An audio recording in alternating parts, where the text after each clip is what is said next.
बहू ने सास को दिया जहर। शबाना नामक एक युवती का विवाह हुआ और वह अपने पति और सास के साथ अपने ससुराल में रहने लगी। कुछ ही दिनों बाद शबाना को आभास होने लगा कि उसके सास के साथ पटरी नहीं बैठ रही है। सास पुराने ख्यालों की थी और बहू नए विचारों वाली। शबाना और उसकी सास का आए दिन झगड़ा होने लगा। दिन बीते, महीने बीते, साल भी बीत गया। ना तो सास टीका टिप्पणी करना छोड़ती और ना ही शबाना जवाब देना। हालात बद से बदतर होने लगे। शबाना को अब अपनी सास से पूरी तरह नफरत हो चुकी थी। शबाना के लिए उस समय स्थिति और बुरी हो जाती जब उसे भारतीय परंपराओं के अनुसार दूसरों के सामने अपनी सास को सम्मान देना पड़ता। अब वह किसी भी तरह सास से छुटकारा पाने की सोचने लगी।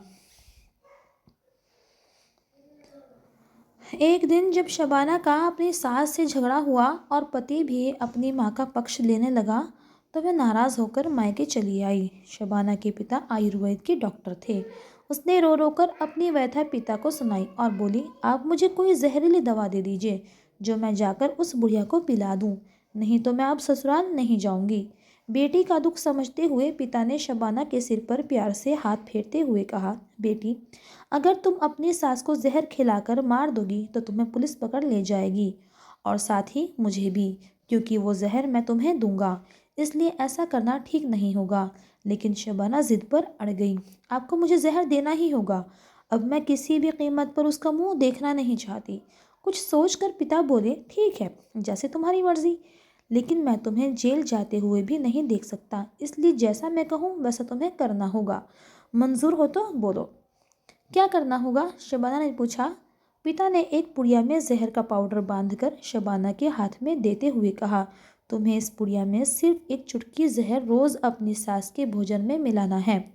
कम मात्रा होने से वो एकदम से नहीं मरेगी, बल्कि धीरे धीरे आंतरिक रूप से कमज़ोर होकर 5 से 6 महीने में मर जाएगी। लोग समझेंगे कि वह स्वाभाविक मौत मरी है। पिता ने आगे कहा, लेकिन तुम्हें बेहद सावधान रहना होगा ताकि तुम्हारे पति को बिल्कुल भी शक ना हो, वरना हम दोनों को जेल जाना पड़ेगा। इसके लिए तुम उससे बिल्कुल भी झगड़ा नहीं करोगी, बल्कि उसकी सेवा करोगी। यदि वह तुम पर कोई टीका टिप्पणी करती है तो तुम चुपचाप सुन लोगी, बिल्कुल भी उत्तर नहीं दोगी। बोलो, कर पाओगी ये सब? शबाना ने सोचा, 6 महीने की ही तो बात है, फिर तो छुटकारा मिल ही जाएगा। उसने पिता की बात मान ली और जहर की पुड़िया लेकर ससुराल चली आई। ससुराल आते ही अगले ही दिन से शबाना ने सास के भोजन में एक चुटकी जहर रोजाना मिलाना शुरू कर दिया। साथ ही उसके प्रति अपना बर्ताव भी बदल दिया। अब वह सास के किसी भी ताने का जवाब नहीं देती, बल्कि क्रोध को पीकर मुस्कुराते हुए सुन लेती।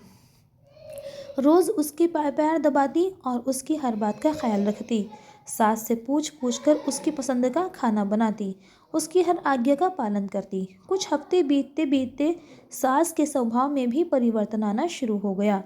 बहू की ओर से अपने तानों का उत्तर न पाकर उसके ताने अब कम हो गए थे, बल्कि वह कभी कभी बहू की सेवा के बदले आशीष भी देने लगी थी। धीरे धीरे 4 महीने बीत गए।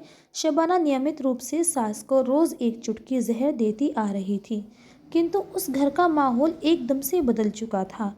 सास बहू का झगड़ा पुरानी बात हो चुकी थी। पहले जो सास शबाना को गालियां देते नहीं थकती थी, अब वही सास आस पड़ोस वालों के आगे शबाना की तारीफों के पुल बांधने लगी थी।